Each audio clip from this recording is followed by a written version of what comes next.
Hello. Haven't done this in a while, have I?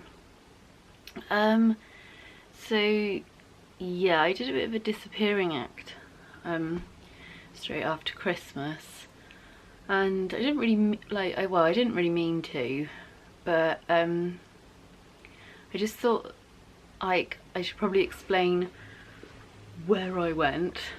Not that I went anywhere, it wasn't exactly like I went on a really cool cruise or anything. Also, please ignore my skin. It's not good at the moment. So yeah, I was not feeling overly happy in I haven't really been feeling overly happy for a very long time, but I thought I'd come back because I really want to start doing videos again, doing my blog again. Like, I've still been sort of doing Instagram and stuff, but not been putting my all into it, but I really want to. I love doing it. I feel like it's something for myself when a lot of my time is spent looking after the children, and a lot of it is all for them.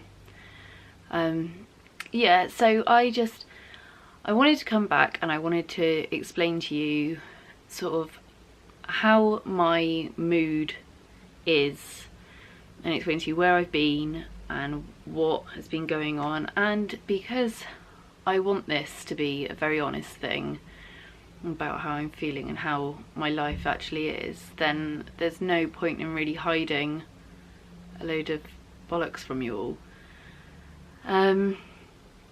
So I thought I'd do my first video coming back as my mental health story, because I do feel like it is an important, like, mental health is a very important thing to talk about, and I really struggle with mine.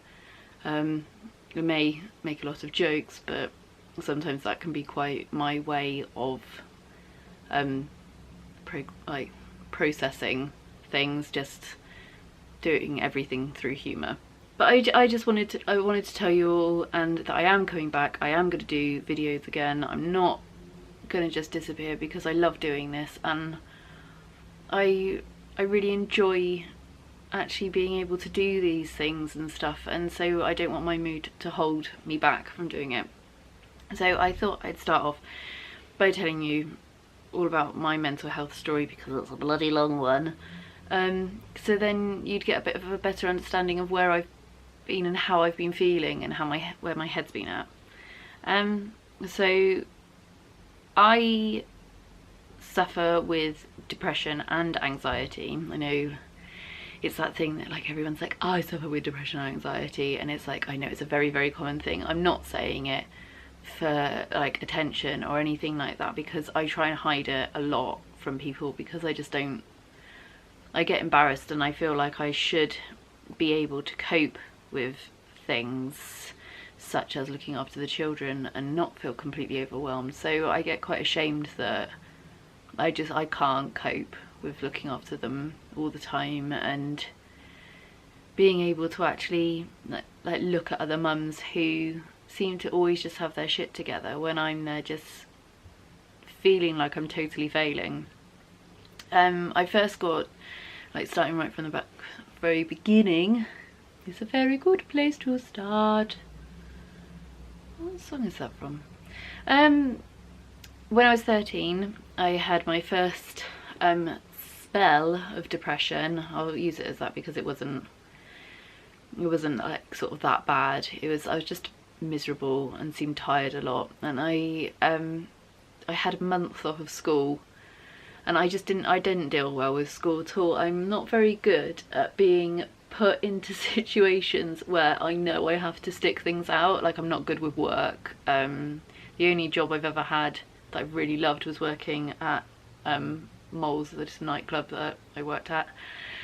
And so when I used to go to school, I used to hate it. I used to panic, like actually have physical panic attacks, feel really sick, and then just want to come home and cry. And my mum would have to deal with it. Like, every weekend she'd dread Monday because I'd just cry and not want to go. So I ended up having a month off of school, and luckily some of the teachers were supportive of that.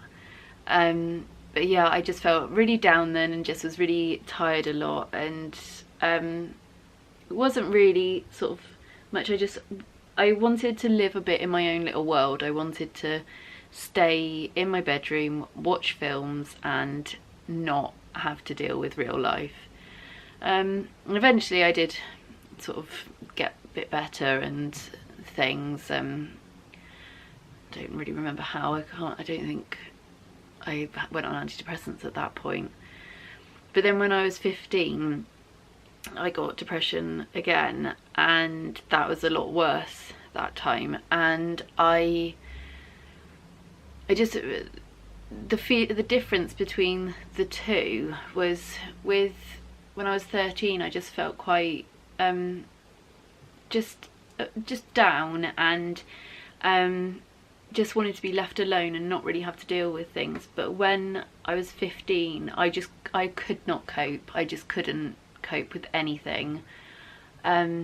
Everything was a struggle to handle. I didn't want to talk to anyone. I didn't want to be near people. I physically hated myself so much. I would self-harm to the point once where I was hospitalised through it.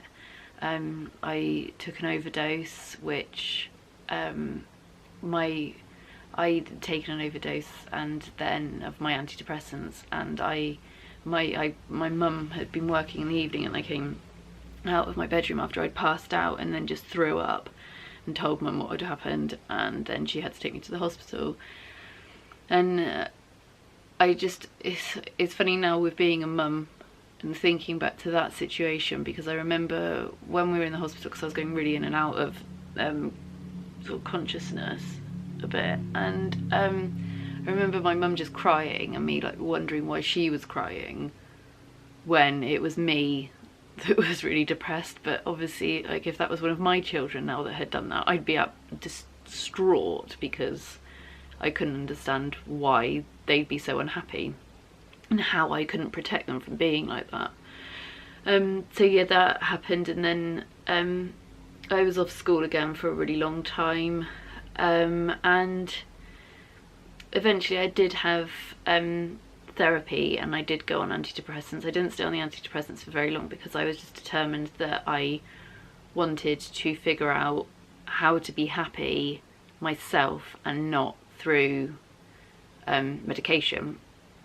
But I did have therapy. I also had this sort of like, I had sort of spiritual therapy as well, because my mum does, well, she did more back then, she would do Reiki, which is this like spiritual healing thing, which I found really helpful. And I'd see this other counsellor who would do it on me, and I did find that very helpful at that time, and it made me feel a lot better. And so then it was like, I had a few good years up until I was about 20, and I started working at the club that I worked at, and I got quite into the party lifestyle and going out, drinking, doing drugs, all that sort of stuff. And then I ended up getting into a bit of a sort of, I got into a relationship which just wasn't very happy, and it wasn't what I wanted at the time. It wasn't the right thing for me at the time, and the relationship really affected how I was feeling. It was quite a sort of volatile relationship. It wasn't nice, and there was sort of just constant, it was like a bit like, it was controlling and bullying, and it's just not what I wanted to be in. And then we split up for a period of time, which I thought, like, I was then like, thought that was the best thing, but it didn't work out. It was kind of so I ended up getting back together with him because I was just a bit weak really with the controllingness. And then a month later I got pregnant with Eden, and I just had to sort of stick it out. After I had Eden, I had really bad postnatal depression. I felt really alone. Craig did not help me one bit with Eden for the first 6 months. He basically just didn't even think really that he existed. So I was doing it all, and I was 23 when I had Eden, and I was very much still dependent on other people, and on at that age I wasn't very I wasn't very independent with things. And so then after having Eden and then just being thrown into this whole thing where this person relied solely on me to look after him, and he wouldn't sleep, and when I was trying to breastfeed him, he just would constantly feed, and I was just miserable, and I just didn't want to be a mum. I didn't want this baby at all. I felt like he'd stolen my sort of youth in a way, which now is the total opposite of how I feel. I feel like if I hadn't have had Eden, my life would have been really shit. And yes, the relationship that was very volatile is still the same relationship I'm in now, and still that relationship can be really hard at times. And the thing is, in many ways me and Craig are really good for each other, but in other ways we're not. But we've got 3 children together, and we do try and make things work. But the thing has been that when I got pregnant with Rue, he was planned. I was so happy with Rue, and eventually my postnatal depression did sort of simmer down after Eden. And then after having Rue, and Rue being 8 months, I found out I was pregnant with Remy, and I wasn't ready for that at all. I did not want him, and I did not want to have to go through the whole pregnancy, because I had really horrible pregnancies, and newborn stage again so quick after having Rue, and I really did think of having an abortion, which I know sounds harsh when you've already got 2 kids, but my head was just not in the right place. And Craig then said that if I had an abortion, he'd always hold it against me, so I didn't, which I'm now really glad I didn't. I love Remy so much, he's just a potato. But throughout that whole pregnancy I couldn't bond with him, and my mood just went downhill so rapidly that I went back onto antidepressants, and I'm still on them now. But it's just, I think after he was born, I fell in love with him so quickly, which really helped, but I still really suffered with being depressed after him, because the age gap was just so small, and because I was not prepared for having another baby at that point in my life. And so I had a lot of support from my health visitor and from my GP, and we have done a lot of work together, especially with stuff to do with my relationship with Craig, and how we are trying to figure out how we can learn to be a bit more respectful of each other. But the thing is, after years and years of feeling completely downtrodden by somebody, it gets to you. And I think sort of the end of last year I was feeling so shit, and when I feel like shit I spend money, and I ended up racking a lot of debt up because I was just wasting money on crap. and on Christmas presents. But then I then spoke to my mum about it, and she helped me out and things, and then I just realised that I was so miserable and so upset, and there was just points where me and Craig would be arguing, and I felt like I could not handle living like this for the rest of my life, where I just feel always that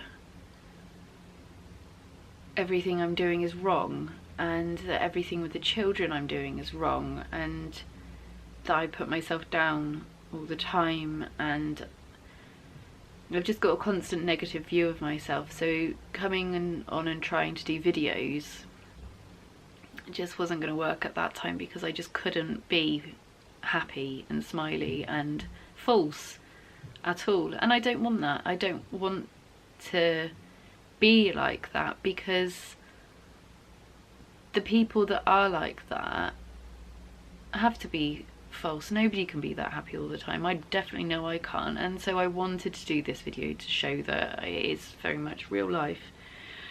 And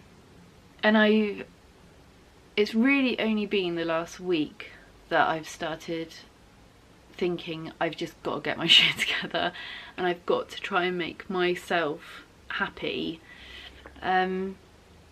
because I don't want my kids seeing their mum be miserable and ruin their childhood with me being depressed all the time. And I think that I've just got to actually do stuff for myself, instead of always thinking about how it's going to affect other people, apart from the kids, because they are the most important thing. But I don't know, it's a really hard situation to be in. All I want is to be happy, and to not feel this constant just weight on me, where the smallest thing can just set me off and make me feel even worse. And I don't think it'll be, because even if I miss a couple of my antidepressants like for a few days, I just go straight downhill. I'm just awful, I'm so miserable. So I don't think it's going to be a long time till I can come off of those. But then if it's sort of helping me for the moment, then that's what it's got to do. There's not much else really to say. Like I've just said, I want to be honest. I want to start doing videos again. I love doing this, and I want to make it actually work. And so I am going to be honest about it. I do feel like shit quite a lot of the time, but I also have days where I don't feel like shit, and I actually find that doing things like this has been lifting up my mood. So if I can carry on doing this, then that's probably going to be a good thing for me. Right, well, thank you for watching the most miserable video in the world. They won't all be like this. I'm not suddenly just going, oh, right now I'm miserable, so everything's going to be miserable, and then just start listening to emo music like I did when I was 16. It's not going to be a load of bollocks. So anyway, thank you for watching. Please subscribe. Please like my videos. I do thumbs up, and I will be posting videos soon. Just like comment and nag at me to get on and do it, because I will do it if people are nagging at me. Right, thank you guys. Bye.